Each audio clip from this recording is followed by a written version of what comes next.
conservation. 30 seconds to air. So stand by with the titles and your headlines on A, B and C, please. 1 foot in the past. After the news on the BBC. 15 seconds to air. Counting to the programme.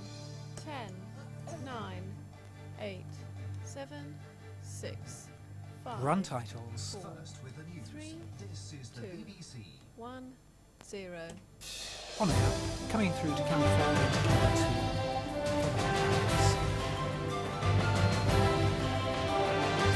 Mix and mix. Q Nicola. Hello, I'm Nicola Stand by, Davies, May. and this is the news from the BBC World Service. The Run A headlines. and President cut. Mandela moves to calm industrial unrest as strikes threaten to spread through South Africa. Run B, animate. Q Aid on. workers on the Rwandan border say they're beating the cholera epidemic, but dysentery is rife. Run C, animate and Q on. And forest fires sweep through western states in America, leaving a trail of destruction. Go tag. And mix. Q Nicola. The South African President Nelson Mandela has tried And to halt a growing wave of industrial strife by Stand by, meeting the TX nation's South trade Africa, union CARVER leaders. May. A current wave of strikes is threatening to spread to the mines and the car manufacturing industries. Run A and These are scenes which the new South Africa thought it had left behind. Across the country, the police have been using dogs and rubber bullets to break up the strikes by thousands of black workers. There may be a new government, but these people have seen no improvement to their lives and they're impatient for change. South Africa's powerful black trade unions are demanding the same pay and conditions as white workers, and they're threatening a national strike if their demands are not answered. All day, Nelson Mandela met with union leaders to try to avert a crisis. He appealed to the workers to be patient. They say their white counterparts enjoying rights which are denied to 1 them, minute. and therefore their demands are legitimate. and But the spirit so of next that we have page 10, characterized Rwanda, this meeting with inset. is that the demands of the workers should be addressed without Have you got Not your the Rwanda need inset for conflict. graphics? Despite today's meeting, the industrial unrest is certain to continue. The danger is that such scenes will deter the international investment which South Africa so badly needs. The country's tourist industry has already been affected. The huge resort of Sun City had to close its doors this weekend after employees walked out. With these strikes, the ANC's honeymoon period in office has come to a halt. South Africa has achieved its political reconciliation, but the battle of the shop floor between the black workers and the country's white-dominated management is only just beginning. Tom Carver, BBC News, Johannesburg. Cut and Q. Aid workers in Zaire believe that the cholera epidemic that's been sweeping through the refugee camps is gradually being Stand brought by, under ADIE. control. But now the agencies are concerned about a new strain of dysentery, which is resistant to antibiotics. Medical workers say they expect the number of cholera cases to go on rising, but improved care and water supplies mean fewer people who catch the disease are dying. Run TX. Sparkling but filthy water is being slurped out of Lake Kivu now at a rate of 9,500 gallons an hour. Even a mountain firefighting team from California has joined the complex effort to step up the clean water supply. The US Army pumps and tests, the French Army purifies. And the Rwandans queue for it for hours, the children doing most of the collecting. There's capacity now for much more clean water to be delivered, but there are just not enough tankers to go round. And as usual, the numbers are overwhelming, over 1 million people to be reached. And mere numbers are what some of the children are. Orphaned, abandoned or separated from their families. So Up next to we have now, page they've 15, been just the You Go 7,500 officially designated unaccompanied children. BBC Today, News, work Goma. began to identify them. The Red Cross has got all the aid agencies to cooperate in a scheme where children's details will be collated in Nairobi, and hopefully some will be matched with parents' inquiries. Kate Adie, BBC News, Goma. Mix and Q. The Bosnian Serbs have threatened to break off relations with the group of major powers who are seeking UN approval for tighter sanctions against Serbia and Montenegro. This follows the Bosnian Serbs' refusal to accept the latest peace plan. The international community has been punishing Serbia with economic sanctions for more than 2 years, with little or no effect on the war in Bosnia. Observers have suggested that further sanctions are unlikely to have any more influence. Run TX. After 2 years, the people of Serbia may be feeling the pinch, but sanctions are really only biting the poorest. For those with money, there's no shortage of goods in the shops, and sanctions busting is one of Serbia's boom businesses. Nowhere does it thrive more than on Serbia's border with Macedonia. Up to 50 trucks a day supply Serbia with fuel and foodstuffs. European Union monitors inspect, but can't stop this brazen flouting of sanctions. To do so would hurt its neighbours as much as Serbia itself. Macedonia has no choice but to trade with Serbia to the north because Greece has blocked its routes to the south, accusing Macedonia of claiming Greek territory. Neither of Serbia's eastern neighbours, Bulgaria or Romania, will welcome tougher policing of their borders. They say sanctions have already crippled their trade earnings. Serbia's border with Bosnia, if sealed, could directly affect the war. Closing the bridges over the Drina River would cut the Bosnian Serbs' main lines of supply from Serbia. But that could provoke a violent backlash from both Belgrade and its Bosnian clients. The alternative, indirect pressure through Serbia's President Milosevic on the Bosnian Serbs, has achieved equally little, but the British and French foreign ministers continue to hope that he will get them off the hook of stronger measures. In the meantime, the UN may soon be called to provide more effective protection for safe areas such as Gorazde, raising the risk of open conflict with the Serbs. By increasing their attacks on UN forces like this convoy outside Sarajevo, the Serbs are already daring the international community to do its worst.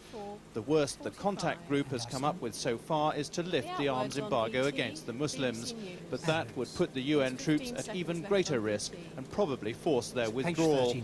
And as both sides already have ample supplies of arms, the world's latest steps to peace may be heading instead down the slippery slope to disaster. Jim Fish, BBC News. Mix and cue. Hundreds of forest fires are burning out of control in the western United States. More than 11,000 firefighters have been called out to tackle the blazes in Oregon, Washington and 5 other states. More than 100 homes and tens of thousands of acres of grass and woodland have been destroyed. The fires are so vast and moving so quickly they've proved impossible to control. They've been burning for 5 days, consuming 500 acres an hour at their height, and they are at their height. Every tactic available, every volunteer, every firefighting piece of equipment is being used. But there are 25 major fires now in 8 states. These are not the usual bushfires common in dry summers, and they've got people running for their lives. I think we're probably in imminent danger here, the way the wind's going. It looks like it's coming right at us. So we're getting out of here while it's getting good. Smoke is darkening the skies, winds are pushing the flames on. The biggest fire is in Washington state. 89,000 acres of land is ablaze near CHARLENE. The town's 3,000 residents are preparing to evacuate. Some already have. Dozens of settlements are trying to build defences, earth trenches, water barriers. Any and every method is being tried. 1,000 Marines will be sent to the area. President Clinton broke off talking about Rwanda to order the move. The federal government will continue to monitor the situation closely, to marshal the necessary resources and to coordinate the firefighting efforts. This is a deeply troubling development, but we will do all we can to help them deal with it. Will be our first Only on the edges of the affected areas have a few fires been put out. It's all about containment at the moment. Here at the scorched fringes, they have been able to. Elsewhere, they've not. High winds are predicted over the next few days. That'll make it harder for the firefighters and put an even greater area in danger. The worst fires in a decade could get worse still. Matthew AMROLIWALA, BBC News, Oregon. Mix and cue. You're with the BBC World Service, and still to come, how healthy cells from this man's twin brother are helping him fight the effects of being HIV positive. That's after the break.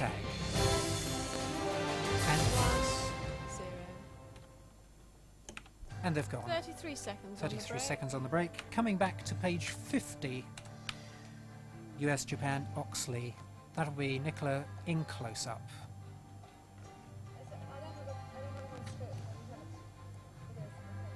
Right. 15 seconds left on the break. If there's any chance of getting page 50 to the studio. 10, 9, 8, 7, 6, 5, 4, 3, 2, 1, 0.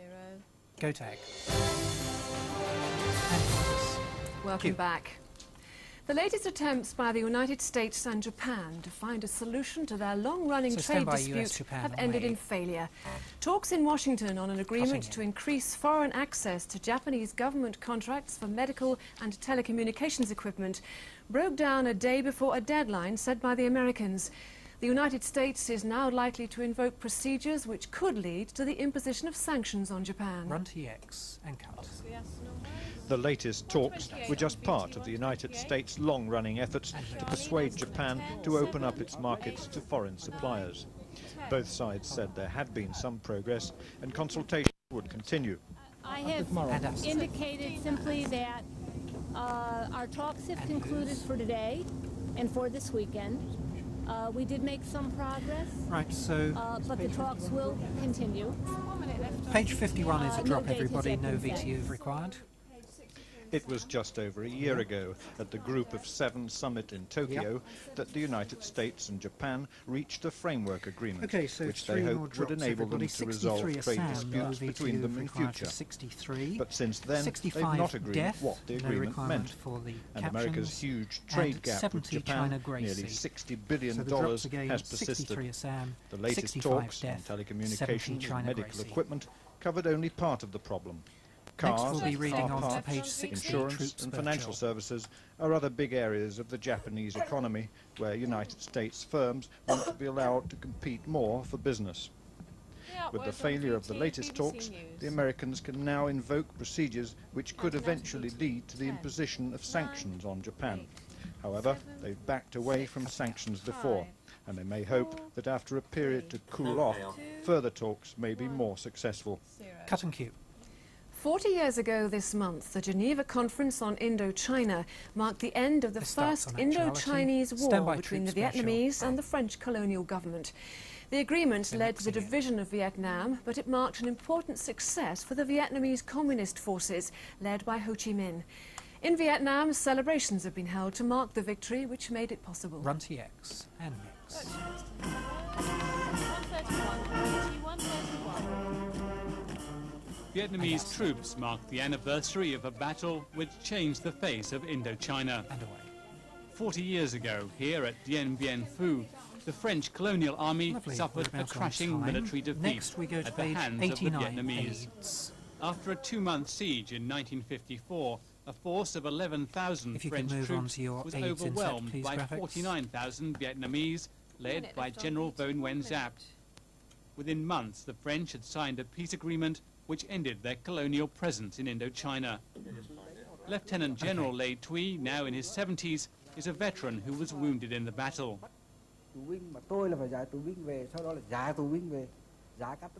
It was, he says, a turning point, a historic, tremendous victory for the Vietnamese. In Vietnam, the government marked the 40th anniversary of the battle with parades. Last year, France's President Mitterrand paid a symbolic visit to the battle site in a gesture of reconciliation. In the 40 years since the Battle of Dien Bien Phu, Vietnam has changed radically, but the battle still marks the crucial turning point in the country's long struggle towards independence. Vietnam is now at peace.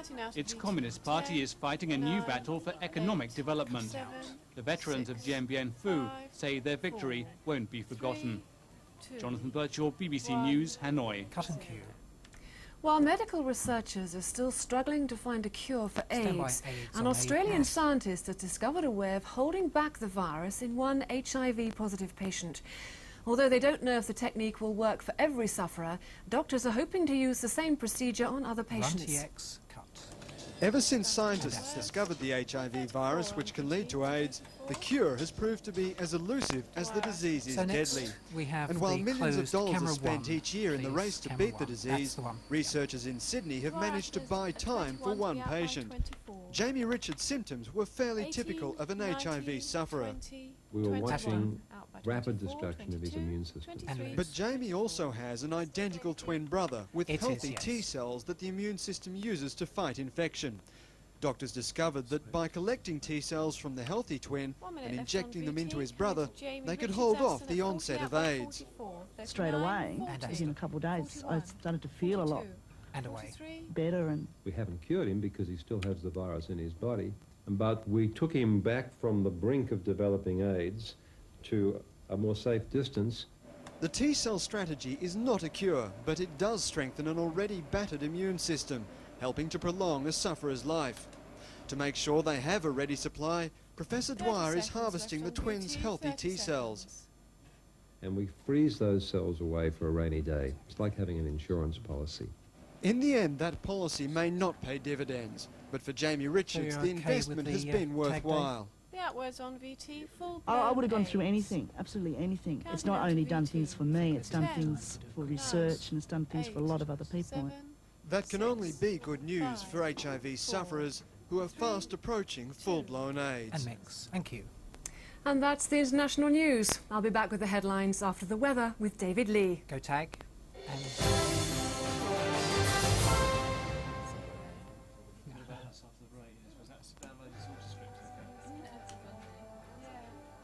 307 on the break.